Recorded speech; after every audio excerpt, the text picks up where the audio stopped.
Shalom, this is Melech Ben Yaakov. I'm a Chacham at the World Alliance of Karaism, and the goal of this channel is to start a discussion regarding what Karaism is. Karaism has gotten a lot of attention in recent years, and I believe that as time goes on, it's going to continue to get more and more attention, because I believe that many people are looking to return to a more true form of Torah. So that's the first definition in my eyes as to what Karaism is. It's an attempt to understand and recapture a more original and more true form of the Torah. Many of us feel that standard, what would be called Pharisaic or rabbinical Judaism, which is normative Judaism in this day and age, is a distortion of what the Torah was originally meant to be, the way it was originally meant to be understood. What Karaism is not. Karaism is not a literal interpretation of the Torah. In fact, the rabbinical interpretations are often far more literal than the Karaite interpretations, and I'll give a quick example. The example of in Deuteronomy 6, Ot al yadecha v'totafot ben enecha, which the rabbis interpret quite literally as placing black boxes, one on your forehead and one on your arm. The Karaites understand this as being figurative. In other words, the Torah should be close to you at all times. So in this case, what we Karaites strive for, not in this case, what we Karaites strive for is to find what's called the Pshat interpretation, the straightforward interpretation, which is not necessarily the literal interpretation. Sometimes it can be a literal interpretation, sometimes it can be a figurative interpretation, but it is the straightforward interpretation that is meant by the original authors of the Torah.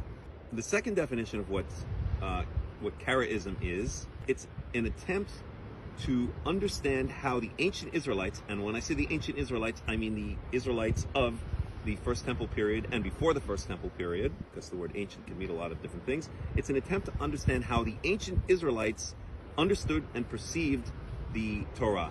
And this is done through a number of different means. It's done by studying history or ancient cultures, in particular ancient Near East cultures. It's done by studying archaeology, in particular biblical archaeology, and it's done by studying language, in particular, especially Hebrew. What is Karaism not? It is not an acceptance of the rabbinical so-called oral law. And I use the word so-called because, as we can discuss in future conversations, the oral law is a term made up by the Pharisees / rabbis to sell the idea and to convince people that their interpretations of the Torah actually harken back to the times of Moses. So as a Karaite, I always like to say that I don't reject the so-called oral law of the rabbis, but I don't accept it.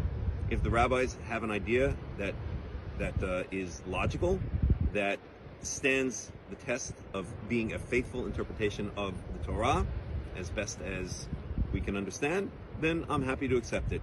And if it doesn't, then I'll reject it.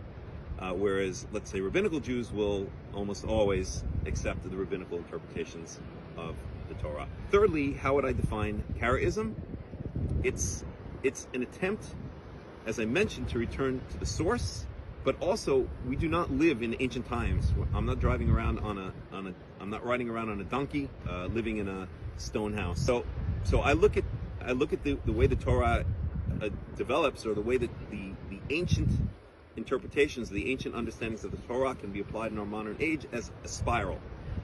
We kind of come back to the source, but at the same time we advance, we evolve as humanity. But we cannot stray from the source. Just as the people of Israel, as we were thrown out of our land a number of times, but thousands of years ago, and now we are returning to the land, so we're coming full circle.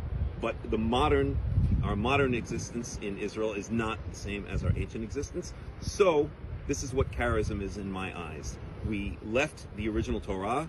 We adopted all kinds of strange and false philosophies, including Pharisaic / rabbinical Judaism. And now we've returned to the land of Israel. We need to return to the original Torah. What it does mean is returning back to the source, but evolving at the same time. Coming back with a new, more mature understanding of the world, of our place as the nation of Israel, and applying all that we've been through as a nation and as humanity to our application of the Torah in these current times. So that sums up in a nutshell what Karaism is. And I would just finish by saying that if you have any comments, if you have any questions, please respond to this video with your comments and questions, and I will try my best to address them. And you're welcome to visit us on the web at www.worldalliancekaraim.org, and also my personal website, www.karaiteinsights.org. Thank you, and